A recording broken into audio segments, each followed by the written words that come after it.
मांगती दान हो खड़ी है सीता सरजू में।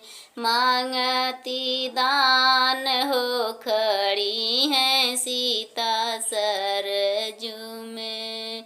ना घर सासु हो ना घर ससुरु, ना घर सासु हो ना घर ससुरु।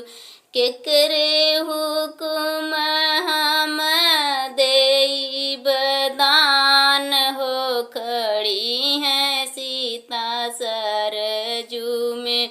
मांगती दान हो खड़ी है सीता सरजू में।